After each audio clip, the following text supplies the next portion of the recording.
Hi, everyone. Welcome to those of you who are all joining today. Welcome to So You're Building an Early Career Program by RippleMatch and URX. Session 1, the pillars of a strong early career program. Really excited to have everyone here today. So for all of you joining, if you could just drop your names, companies in the chat, maybe where you're calling in from. I'm calling in from the RippleMatch Manhattan office today. So any other New Yorkers in the building, love to hear from you guys in this lovely 20-degree weather we're having today, almost in April. So really excited to see all of you here. We're going to kick it off in just a minute. But yeah, feel free to start introducing yourselves in the chat and then we'll get going. Yes, 20 degrees.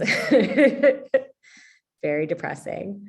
At least it's sunny though. I feel like last week it was raining every day, so that wasn't great either. All righty, so we're gonna go ahead and get started. So if Carolyn, if you want to go ahead and kick over to the next slide, that would be great. All right, so welcome to everyone who's joining, introducing themselves in the chat again to So You're Building an Early Career Program, session 1. These are our lovely presenters and panelists for today. So I'm going to go ahead and pass it over to Shar to introduce herself, and then we'll just go down the line from there. So Shar, would you like to kick us off? Yeah, awesome. Thanks so much, Liz. Hi, everybody. Good morning. Good afternoon. My name is Shar. I currently lead the Early Talent Program at BitGo, and I'm just really excited to be here. And then also I help lead the URX community. And so it's really excited to be here and present this session along with these awesome panelists. Carolyn, I'll go ahead and pass it over to you. Hi, everyone. So happy to be with you all today. I'm on the university recruiting team at Figma, but I also moonlight as community and partnerships on the URX team. All right, thanks, Carolyn. Kathleen. Hi, everyone. I hope you are all doing well. I'm Kathleen. I'm the global manager for the early talent team at Cloudera, and I also help out at URX as well. All right, and Audrey, last but not least. Hi, everyone. I'm Adriana. I have been with RippleMatch, Rippling for over a year now, heading out their like a net new program for their interns and new grads. Was a team of one until very recently. So anyone that is building a program from scratch and is kind of going to be their first UR person, happy to connect offline and kind of talk about that experience. Nice to meet you all.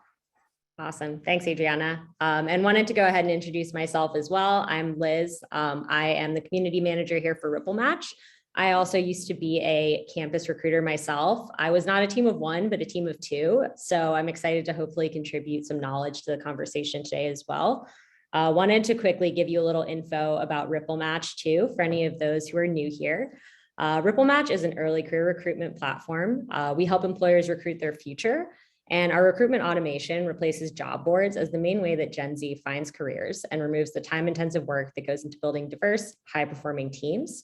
Currently, our platform has recruitment automation, lots of different engagement tools for candidates at that level. So definitely encourage you to check us out. And I'll pass it back to Carolyn to introduce URX. Awesome. For those of you who aren't familiar with URX, but hopefully you are, we're a community of over 2,000 recruiters and developers of early career talent. We bring together all sides of the early career recruiting industry and host events like this all year round. If you aren't already a member, join us at OneReq.com/join. Great, thanks, Carolyn. And lastly, I'm just going to go over our session structure today before I pass it back to URX. So we're going to give just a foundational overview today of starting a campus program from scratch. So the pillars to an early career program. URX is going to give an overview of those pillars that are vital for establishing a successful program. So that's going to be about the first 20 minutes or so. And then after that, I will be moderating a panel of Kathleen and Adriana on how UR leads, those are the UR leads at their companies, Cloudera and Rippling, are building and scaling their programs. So they'll share a little bit of their personal experience with you as well. And after that, we'll move into about 15-20 minutes of interactive Q&A. So for my audience members, all of you who are typing now in the chat, If you scroll down with your mouse to the bottom of your screen, your Zoom screen, you'll see there's a little Q&A chat box. That's where I want you to pose your questions. So those can be filled in at any time in the session. We will get to them in the last 20 minutes. So as you're posing your questions, make sure you're putting them in that little Q&A section. So with that, I will go ahead, pass it back to Carolyn to get started on our pillars. Awesome. Let us jump right in. So the first pillar that we'd like to share with you today is a pretty big one. It's your foundation. Whether you're starting from square one or looking to up-level your current program, there's one thing that remains crucial. We need to establish your why to make sure that your stakeholders are on the same page as you. More often than not, your immediate stakeholders include a member of your recruiting leadership team, let's say your head of talent or your head of tech recruiting, and a lead from a business unit that's looking to hire early career talent, such as a head of eng or head of sales. While there are many questions that I'm sure you'll need to be discussing with these stakeholders, the following question should come first. Are you looking to have me hire early career talent, or do you want me to build an early career program? The reality is this. It's one thing to go out and hire interns for one summer to fulfill a specific business need, and another to establish a sustainable program with clear objectives and goals. For a lot of us, we envision the latter to start, but ultimately begin pretty scrappy. That said, we do need to recognize the amount of work it takes to get something off the ground. The best thing you can do for yourself is to make sure your stakeholders understand all of the moving pieces as early as possible. Here are some of the things you need to do and questions you need to answer in order to have a solid foundation. First, you need to establish your why. For example, why is your company looking to hire interns? Once you have that question answered, you can then explore the following questions, such as, where's your program currently at right now? What kind of headcount do you have? Do you even have headcount? Who on leadership will have your back and support early career hiring? What do you and your team need now versus what you need down the road? Furthermore, it's important to put together a playbook for your program so that you're not only documenting your hard work, but also giving stakeholders insight into all of the different elements to a program. Once you've gotten these questions out of the way, it's time to work through your operating model. Your operating model is simply the blueprint for your program's effectiveness and longevity. So let's review some of the big pieces. First off, you'll want to identify your cross-functional partners besides the obvious, which I mentioned were your recruiting leader and then your hiring leader. Who else do you need to collaborate with in order to bring in a cohort of summer interns, for example? I won't verbally list all of these things on the slides, but you'll want to become besties with finance for budgeting and headcount planning, homies with HR for onboarding and offboarding, and even rub shoulders with teams like marketing to see if they can help you with program swag. In addition to identifying your partners, you'll also want to lock in your employer brand. This is simply how you market your company to desired job seekers. You can do this by showcasing your organization's unique cultural differentiators through a dedicated section on your careers page, or even starting off really small and sharing a blog post written by an intern hiring manager. In addition, you'll have to think about the actual interview process and experience for your candidates. Who will be interviewing the candidate? Do you even have enough interviewers? What makes the scorecard for an intern different from one for a senior level person? How do we ensure a fair, unbiased process from start to finish? Beyond that, there's a really big piece that we want to share, which is your hiring strategy. Of course, this could be a huge session separate from this discussion, but let's go through some of the basics. First things first, are your hiring goals influenced by your company's commitment to diversity, equity, and inclusion?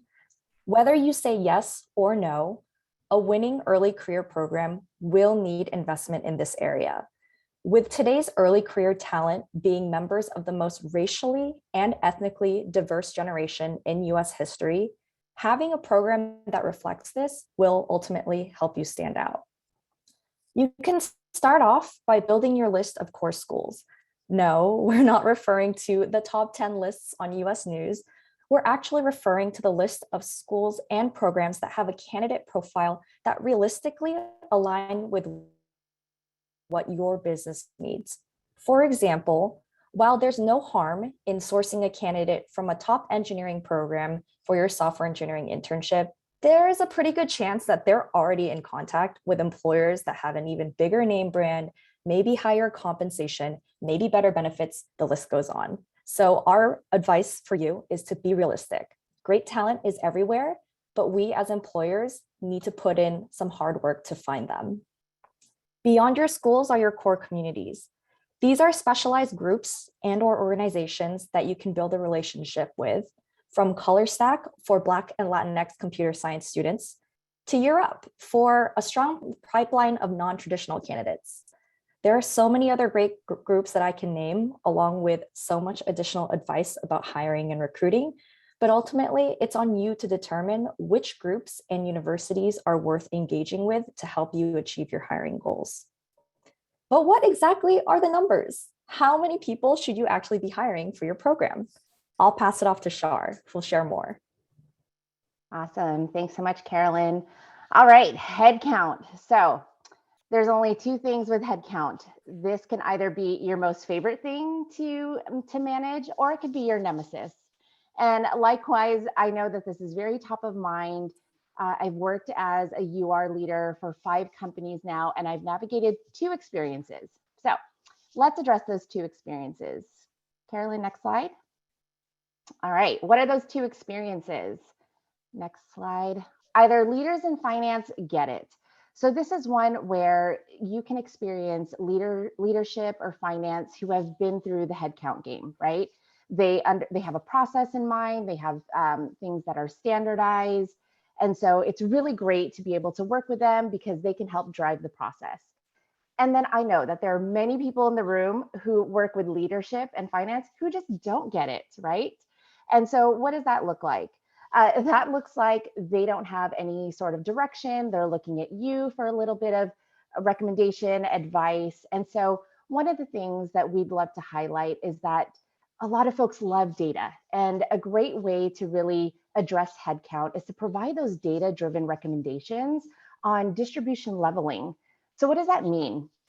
That means that you're working with an organization to really understand what's the leveling looking like across their organization, and how much of that do they want to target towards early careers. Some of the things that you really need to understand when approaching this way is intern conversions. What is the current organization headcount, anticipated growth looking like? What's the current org headcount looking like? What is the promotion percentage, as well as what's the attrition percentage? So just hold right there. I'll walk you through a formula that we've actually used at previous organizations as well as at BitGo now. The other thing that you should definitely take a look at as well is what's the eligibility of managers and mentors. Something that we recommend is really working with leadership to understand, who's eligible to be an intern manager, who's eligible to be an intern mentor. And then last but not least, something that you'll want to definitely address with finance is, how are we going to take into account headcount? Is it going to come from cost centers? Are we going to have a centralized budget? Again, these are things that you're going to want to work really closely with your finance departments as well as leadership. Next slide. And then one thing I wanted to note is that we've actually done some benchmarking across the URX community, and we find that most companies are really wanting to target early career at about 15 to 20%. So I think something that you could definitely take a look at is work with your rec ops folks, anybody in HR, to really understand the current landscape of your organization. I know that a lot of folks on the call today are probably hiring for tech, and so it would be really great to just understand across your engineering function how much of early talent is on the team today. And then you can actually goal towards that 15 to 20%. All right, so let's talk a little bit about this formula. As I mentioned before, you're really going to want to understand and first really know a couple data points. So again, you're really going to want to understand what is the current org headcount today. And then you're going to want to multiply that by the anticipated growth. It's generally a certain percentage, whether it's 1.4x, 1.5x. and that will produce your expected org headcount. With your expected org headcount, you're then going to want to multiply that by either 15, 16, up to 20%, whatever you have agreed with your org leadership on how much of their organization they want dedicated to early career talent. That will produce your projected early career headcount. Now, with that number, you're going to want to add the folks who are going to be promoted outside of from early career to the next level. You're going to also want to add the attrition that is expected from the early career audience. You're going to want to minus intern conversions, and then that will produce the early career to be hired number. Now, hold on. Before you say, okay, cool, I have my early career to be hired numbers, I'm good to go. You're then going to want to take that number and you're going to want to work with leadership, rec ops, and you're going to want to understand, do we have the management and mentorship resources available to support this headcount? And so barring that kind of analysis, this will either increase or decrease your early career to be hired headcount number. So I know that this is a lot to take in. I'm always happy to address any questions as it relates to this formula, but I will say that at the last two organizations, or actually the last organization and the current organization I've actually applied this formula because both leadership and finance really didn't know directionally how much early career talent that we should be onboarding for the organization. And with that, I'll go ahead and go next slide and pass it back to you, Carolyn.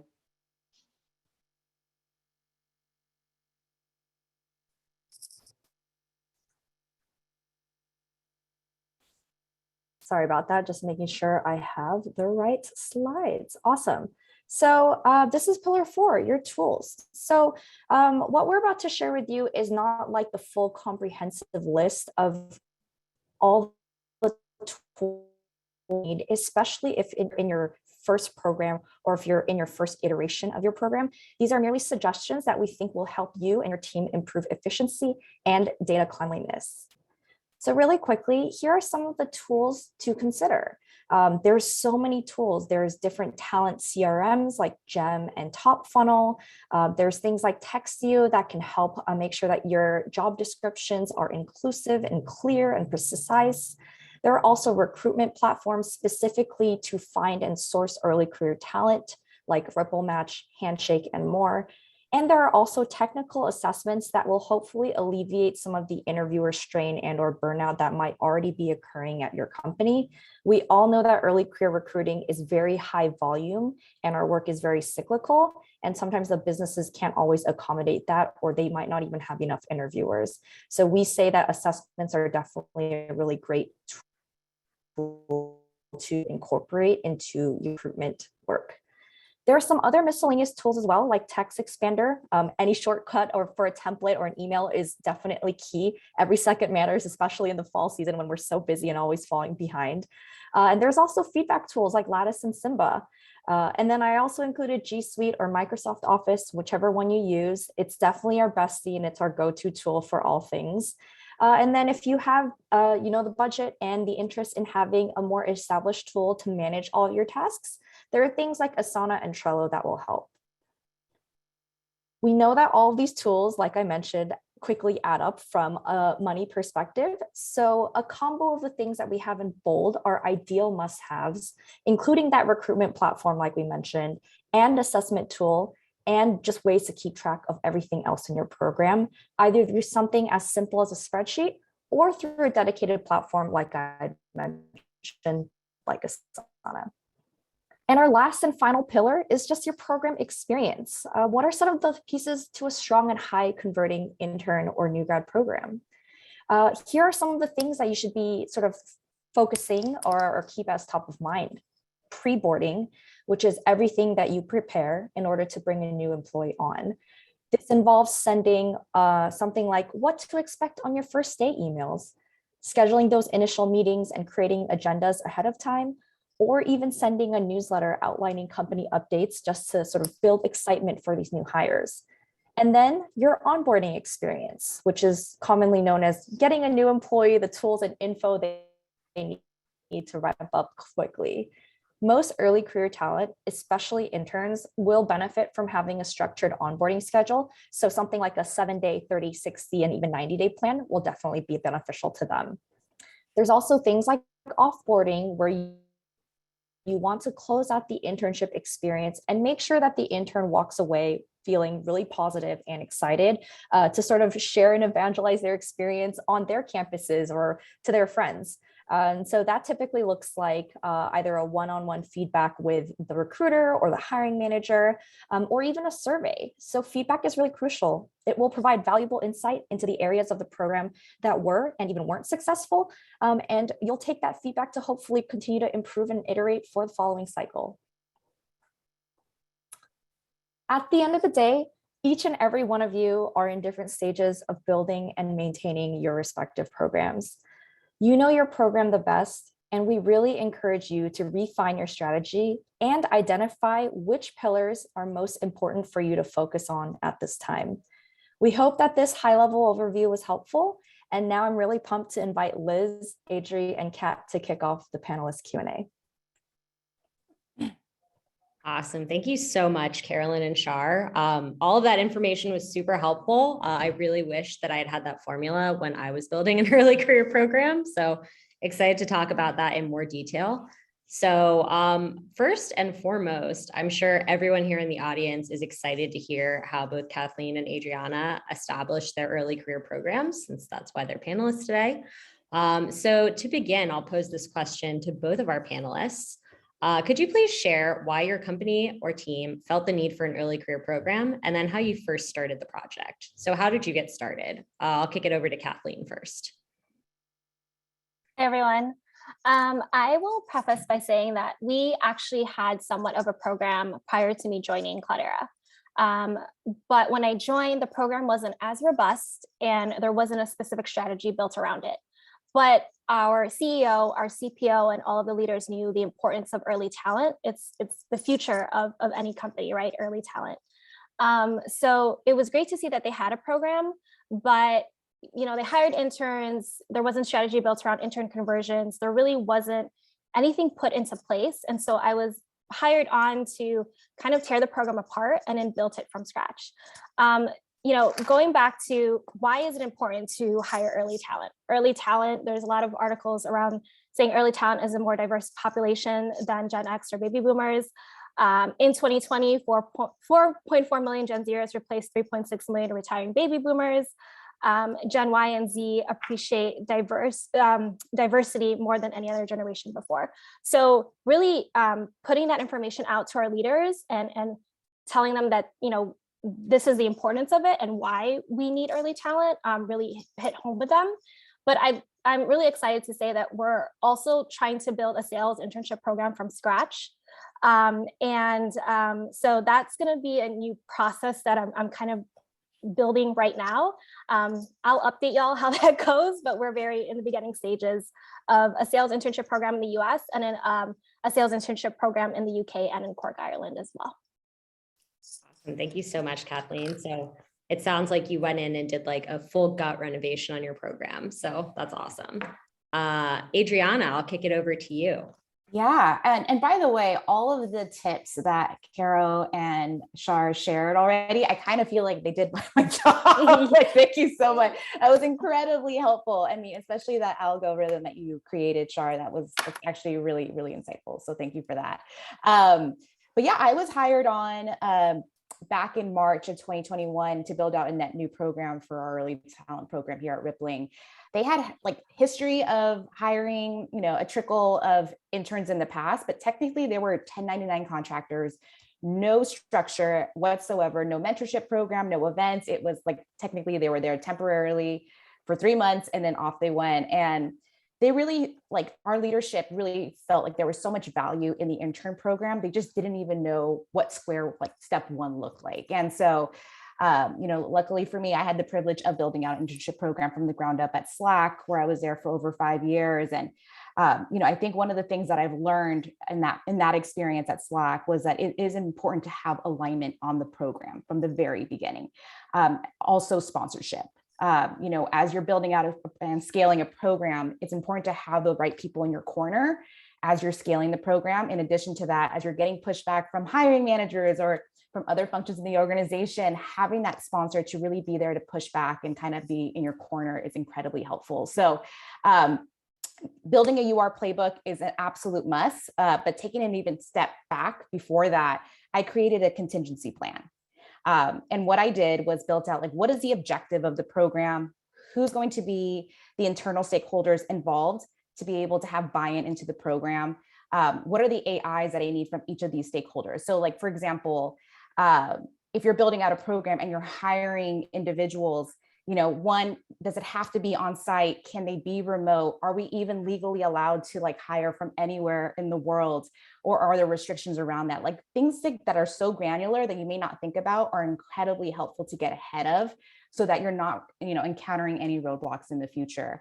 And then from there, once I identified who those stakeholders were, I created a Slack channel. Added them all to the channel and then shared the contingency plan with them and kind of went over like, in order to move forward with this program, this is what I need buy-in from, or this is what I need from each individual in this channel.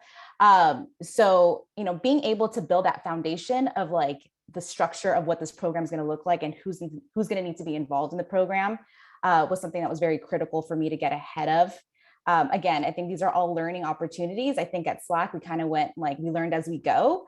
But as you start becoming more proactive and like the things that you have to think about, maybe something that isn't a necessity at the moment, but something that will happen in the future, just trying to get ahead of those things is incredibly helpful to keeping the program rolling as like efficiently as possible.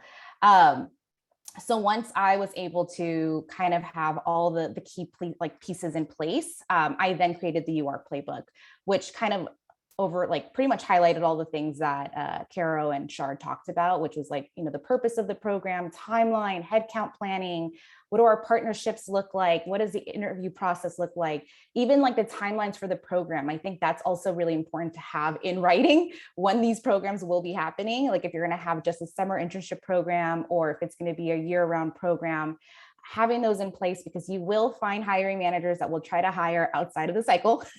So it's important to have things in writing and have documentation of things so that you don't have to deal with, this back and forth with hiring managers trying to kind of go rogue on you, right, Dee? But yeah, that's kind of what I kind of started off with and have been building out here at Rippling. Great. Thank you so much, Adriana. And yes, hiring managers going rogue, definitely something that was a challenge for me when I was a new campus recruiter. And I was just like, do I have to do this? Like, I don't know. So I would say definitely having a contingency plan, having everything, all your structure all written out and in writing and ready to go is super helpful. A lot of what Adriana touched on also leads us pretty naturally into our next question, which is about cross-functional partners. So to pose to both of you, after determining your need for a program and your why and getting all of that set out, how did you build out your recruiting strategy and engage these partners? So I know, Adriana, you've touched on that a little bit. So I'm going to pass it actually back to Kathleen. Yeah, thank you. Like I said, there was already a program built, but in order for me to kind of tear it apart, I did what essentially was a roadshow. So I met with every stakeholder, had conversations with them. What has gone well? What were the strengths? What were the opportunities? And really wanted to listen to what they felt, how can we make this a great partnership moving forward? So I met with engineering managers. I met with interviewers who would tell me things like, oh, we had more interviews for an intern that we should have had. We should have made quicker decisions. So really listening to them, and then putting my inputting my information from my past experience when I worked at Groupon. So building that out. Plus one to Adriana about playbook. I have a playbook as well. Updating that in real time. Been building that out for the last 3 years. Things are always changing. When we went from in-person internship to now virtual, just being prepared from the very beginning and having that foundation really helped. So roadshow was really important. And then just building resources. I'm very lucky to say that we have an engineering team that, again, is very, they love early talent. So we actually plan 2 years in advance for our program. Year 1 is our internship. Year 2 is conversions. So we do team allocation upfront. But with other lines of businesses that are just starting to build out their programs, really strategizing with them as well, working with comp and finance. But I'd like to say that our internship engineering program was such a success, and I've kind of been promoting that internally. We've hit high conversion rates, we've hit high diverse hire rates, and other lines of business have seen that and they want to mirror that. And that's how we've been able to expand our program. So using our engineering current internship and using that as a blueprint for any further programs that want to be built within our organization. Great. Thank you, Kathleen. I love the idea of a roadshow. That's great. Adriana, is there anything you wanted to add to that? Yeah, I mean, so I think it's pretty common that most people who are building out a net new program usually start off with just hiring for like on the technical side, like for just engineering. So for now, we are only hiring engineering interns and new grads.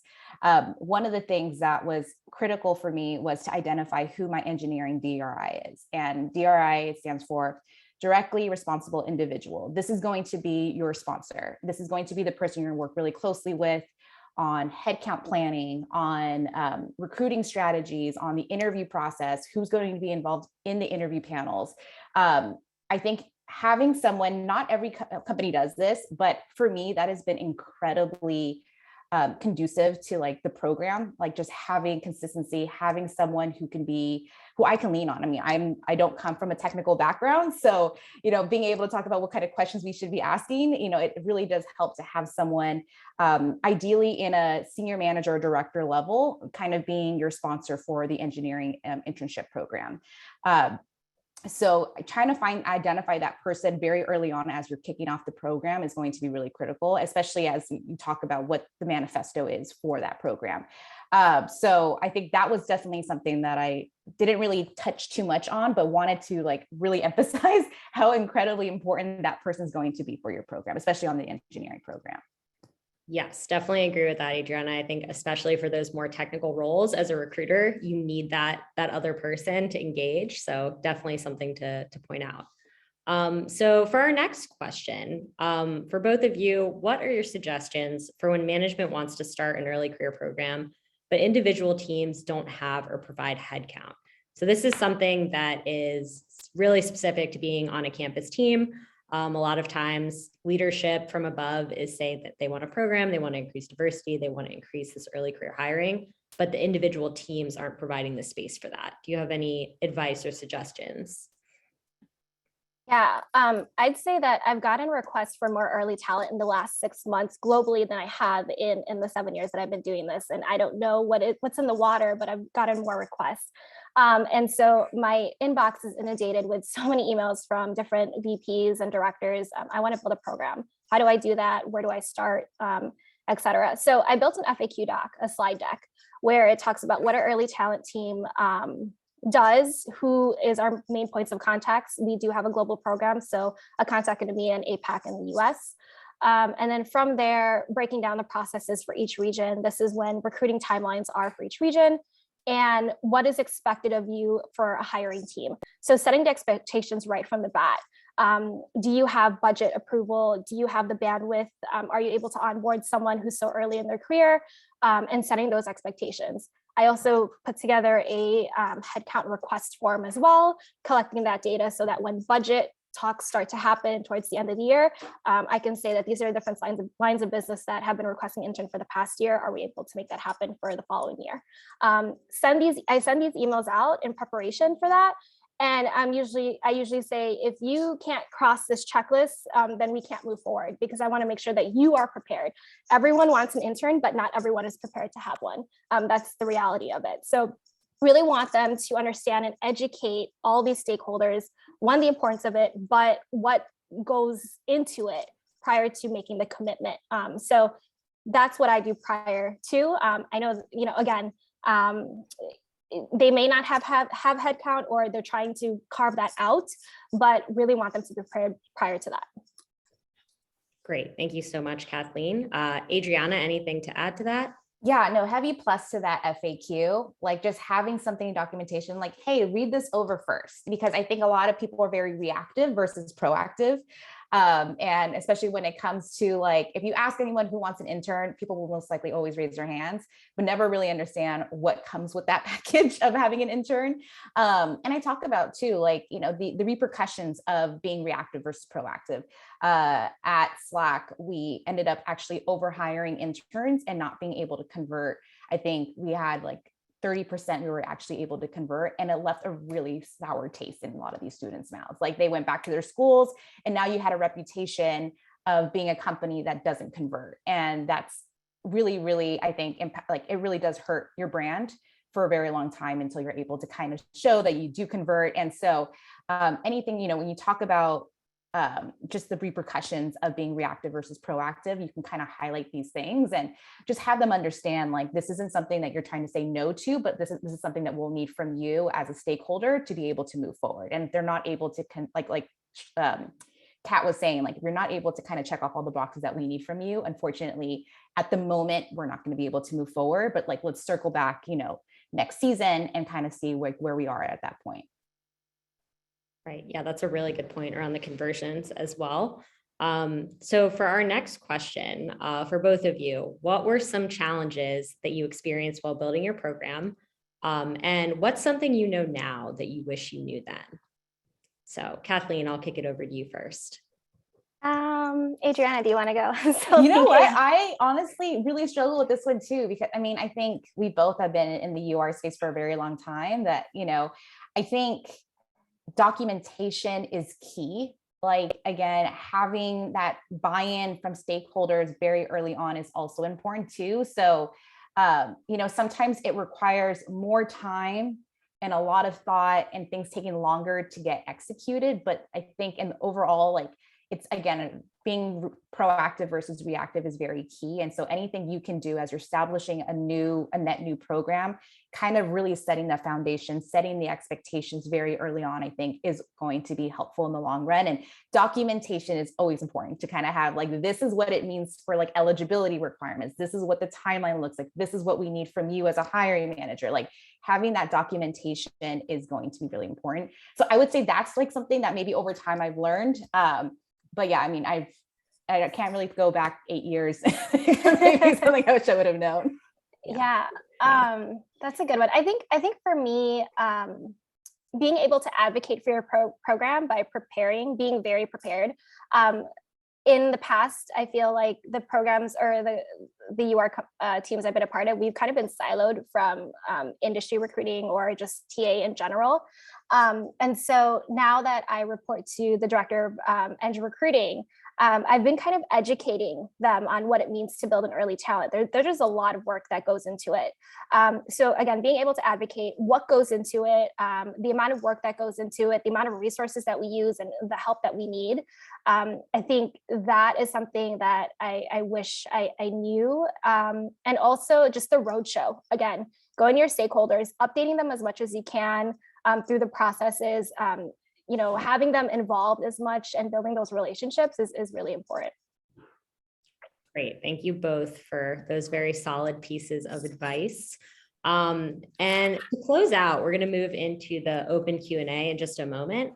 But do either of you have another final takeaway piece of advice for building a strong, high converting program? I could take this one first. Yes, go for it. Honestly, I feel like this is a little shameless plug for the URX community, but like, there are so many amazing UR leaders that I have met from the URX community that I am eternally grateful for. There are so many times that you're encountering, like, you're dealing with a situation that so many other UR leaders have been in that same position as you, and they can share so much of like knowledge with you, and even tips, or even sometimes like documents that they've also created. I mean, there has been so many, I can't name how many times some of these UR leaders have really come in and really helped me out. So when you have a chance, you know, be a part of the URX community, connect with people on LinkedIn, you know, try to see if you can like schedule a chat with them, learn about how they built the program. You know, I think I have been, you know, I am where I am today because of people like in my life that have been really amazing peers and great mentors. Shar is definitely one of them. And I'm so, you know, I know that there's a lot that you're going to learn on your own, but it definitely helps to know that you have other people who you can lean on to have a really successful program. Shar is everyone's mentor. +1 to that, Adriana. Being part of the URX community has really helped and shaped my career. There are many times when I've gotten information from the URX community and brought it back to my leaders and I've said, this is what the community is doing. These are what our peers are doing. How can we align with that? What do we need to do better? Things like that. I think kudos to the URX community. If it weren't for them, I don't know what I would do. So that is a great last piece of advice, Adriana. Great. Yeah. Thank you both for that. And yes, I will third that. URX is such a great community to be part of. I feel like all undergraduate campus recruiters have such unique issues that they deal with, and having peers to walk you through it and share their resources is super helpful. So on that note, we're going to move into the Q&A. So with this, you all have been posting your questions in the Q&A boxes. I'm going to go ahead and have our panelists volunteer to answer them.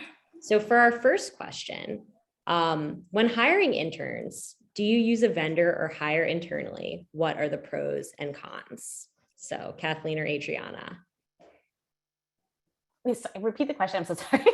Yeah, no, you're good. I'll post it in the chat as well. When hiring interns, do you use a vendor or hire internally? What are the pros and cons? I've actually never used a vendor for hiring. I mean, we've done it all internally. So, I mean, I don't even know what the pros or cons are of hiring a vendor. I'm curious to know if anyone else has used a vendor to hire interns, but all my experience has been internally. And I think the plus about that is that you're able to represent the company these interns are going to work for. So you can talk about the culture, you can talk about the experience, you can talk about how you'll be supporting them during their time in their internship. So I feel like there's so much more pros in just doing it internally versus hiring a vendor. We hire internally as well, but we do use a vendor to process offers and to kind of take care of payment. We don't do it through Cloudera, but yeah, we do use a vendor for that. So they help us with any visa requirements, just being kind of like our middle person, but during the recruiting and up to when they first start, and then after when they start, we kind of take care of it. But they do submit time cards and get paid through that company. Great. All right. Thank you both for that. And if anyone else has vendor experience, feel free to type in the chat and share. I'm sure everyone would want to know what your experience has been. And moving on to our next question, taking a little bit of a different turn here. What advice would you give for building out a global program? Thinking about the core components, have you managed onboarding and offboarding to scale when you have interns in multiple time zones? I'm going to post that in the chat because it's a long one. So Kathleen, Adriana, whoever wants to take that first. Yeah, so we do have a global program, but we do have a recruiter per each region, EMEA, APAC, and the US. So it's helpful that we do have points of contact directly within those time zones. I will be honest with you, I just transitioned into a managerial role. So I'm educating myself on how recruiting occurs in each of those regions. It's a lot of information, a lot of hoops and processes, just like here in the US.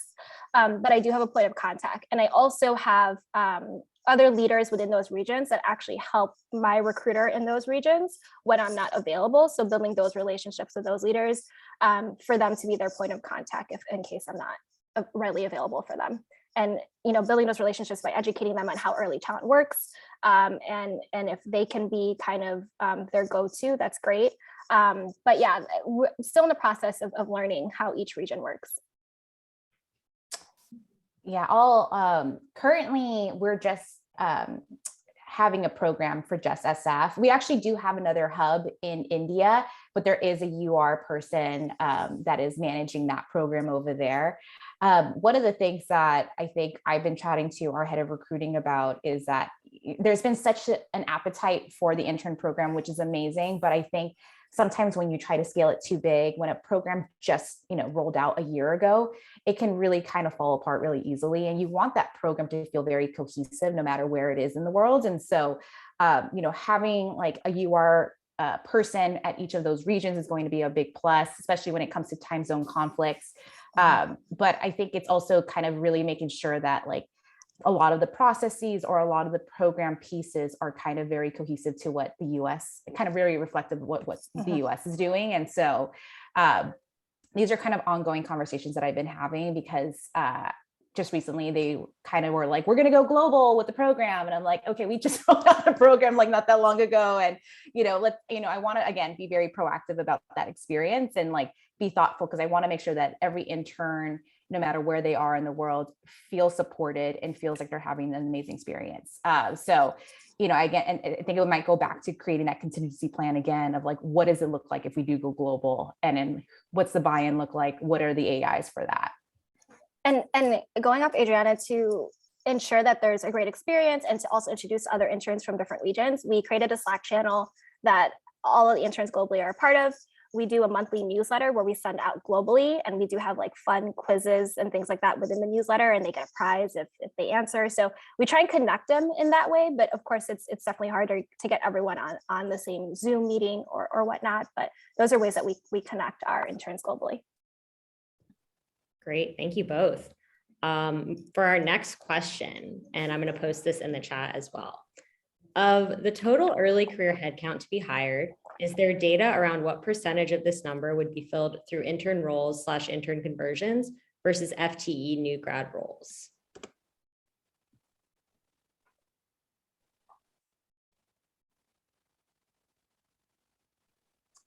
I will say that for us, it's looking like about 20% of the entire Eng headcount will come from the UR program. So whether that's interns or for new grads, it's not broken down even further than that, like how many will be for like interns, but it looks like it's 20% of the program. So, or the entire Eng headcount. So, I mean, I know that's going to double year over year, but currently we are looking at 20%. And I think we might get close to 30 moving forward.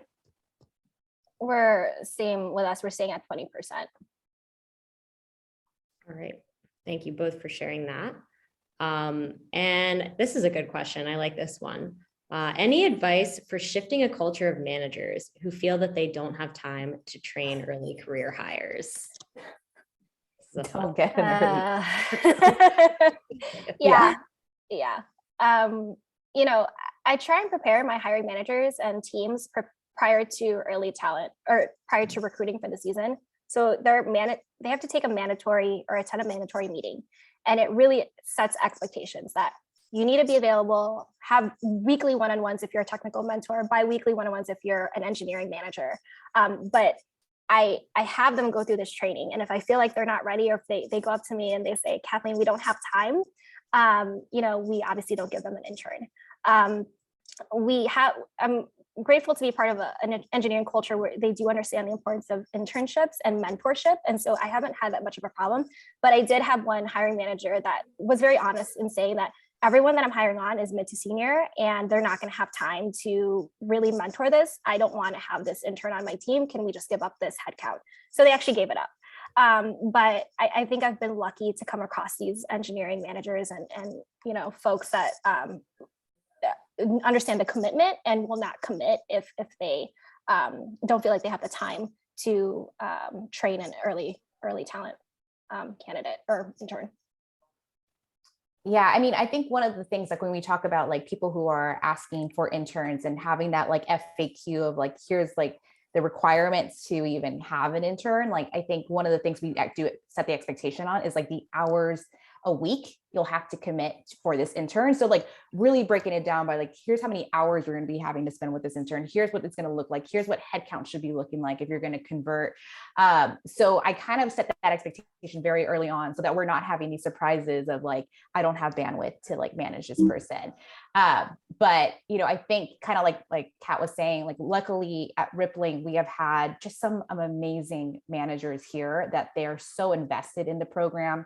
Our problem is actually like they want more interns, which makes me a little cautious because, I think they get so excited about having one that they're like, I'll have 4. And you're like, okay, that's a lot of time. That's, really that needs to be given to each of these individuals for like to have a great experience.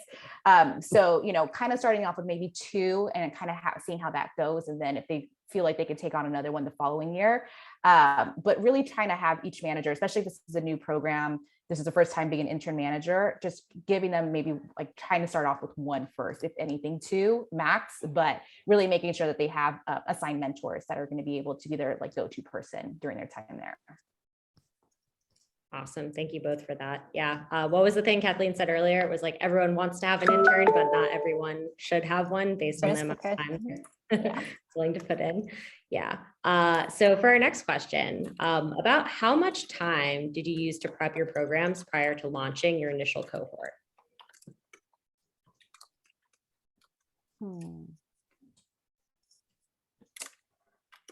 I guess I could start this one. So when I joined in March, I think I spent like the first like 30 days just creating that contingency plan, that UR playbook. And then by June, I had finished hiring all of our like 4 new grads. I don't want to sound like I'm floating in anything. Like 4 new grads and then 5 interns who started in September. So, you know, I guess, I don't know how many months is that from March until September. I mean, September is when we initially like launched our first class.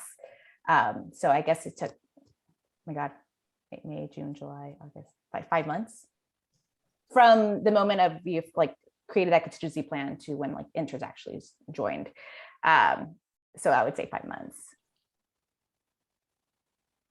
Kathleen? Again, because we already had a program in place, I just kind of followed our normal process of preparing for interns that come in May or June. So taking spring, early spring or winter to prepare for that internship cohort to join in the summer, and then preparing early on in summer to recruit for the fall. All right. And so for our next question, do you work to find a DRI for each type of role you are hiring for? For example, SWE, data science, product sales, etc. So I know we talked about this a little bit earlier, but I'd love to hear from both of you on this. Adri, that's all you. Yeah, I mean, for engineering, I mean, that's pretty much the core of our intern and new grad program. So having a DRI is going to be, I think, was really critical for me to like build out this program and just know that I had that sponsorship for the program from someone at a very, like, again, at a director level, I think is a plus. If you have the CTO, of course, that's a huge plus as well. But having someone at a higher level that can be able to kind of set the expectations and really kind of, especially when you're dealing with managers that maybe aren't really, you know, that are kind of going rogue or kind of like just being really difficult sometimes, like you have that DRI to kind of be your sponsor and help you kind of like triage some of these issues that you're dealing with. For the business side, at Slack, we didn't really have DRIs. We just had that hiring manager, and like for each of those, like it's kind of like one-on-one hiring. So it's kind of very different than how it is on the technical side. So I don't know if Kat has a different experience, but we didn't have a DRI necessarily for the business side of things. But, you know, with the hiring managers, it was important for us to just make sure that we had alignment on, you know, what we're looking for and how we were going to hire this person. I didn't have one for the business side, but totally agree on the tech side. Awesome. Thank you both for sharing that. Our next question, I think we have time for about 2 or 3 more. How do you make sure that you have all the stakeholders you need in communication? I'm always worried someone is missing. Oh, it's a learning process, to be honest with you. It just kind of like when your playbook, you're updating it live, you have to update your stakeholders every single time. There are moments when I'm dealing with one situation, not realizing I need to get legal involved, or comp team is different from the finance team from this. And so it's just a running checklist that I keep on hand just to make sure that I go through every stakeholder. But I've definitely missed people in the past, and trying to learn from it. But I don't have like an ultimate checklist. I know that Shar and team put that checklist together, but there's always, I feel like I'm always missing someone. What worked for me was like creating that contingency plan and then creating a channel where I added all the stakeholders in there. And usually what ends up happening is like when I ask some questions or I post something, someone will be like, oh, so-and-so should also be in this channel to like answer that. So you kind of feel like over time, if you may not know the right person, like someone else will.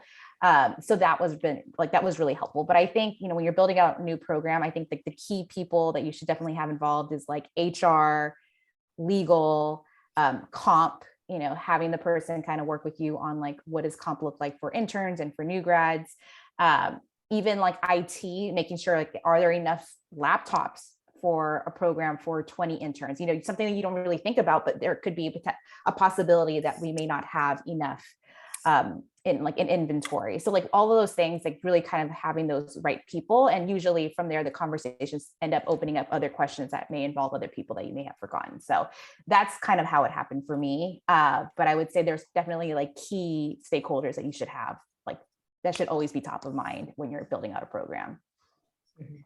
Yeah, the laptops are definitely a big one. I remember that. And Space I think too. Yeah, definitely. Like, is there enough space for all these interns to be in the office? Yeah, like some of the most important things. I think we have time for one more question and then we'll wrap up. This is another fun one. How do you deal with executive referrals if you're trying to build diversity? I'm very lucky where our chief of staff and our CPO and everyone, they do refer candidates, but they also say if they don't pass the hacker rank or whatnot, we don't need to move them forward. But we have kind of like a requirement as an intern. You need to be graduating by a certain date so that we're able to convert. So we are upfront with those referrals. And sometimes we don't move forward with them. We have a very strict process that everyone actually follows that I'm actually proud of. But there have been instances where we've been asked to push through executive referrals. And oftentimes they don't pass the hackering test. So that's kind of like we determine it from there, but yeah. Yeah, heavy plus to what Kat said. It's sometimes really tough to like say no to a candidate that was referred from like our CTO, but for the most part, our leadership is pretty understanding. Like as long as we kind of even gave them a chance to have their resume reviewed or whatnot and give some really concise like feedback as to why we're not moving forward, they're usually really understanding. Right. Thanks, Adri. And thank you, Kathleen and Adriana, so much for this panel. I feel like I learned so much in just this short 20 minutes. For those of you whose questions didn't get answered, we will be sharing our panelists' LinkedIns after this. So feel free to introduce yourselves, stay in touch, keep the conversation going. Wanted to also, Carolyn, if you don't mind switching to the next slide for me. I wanted to also share that So You're Building an Early Career Program is a virtual learning series. So we will be having a second session. We'll be announcing the date. It's probably going to occur in June. So you have some time to prepare and we'll share that date with all of you.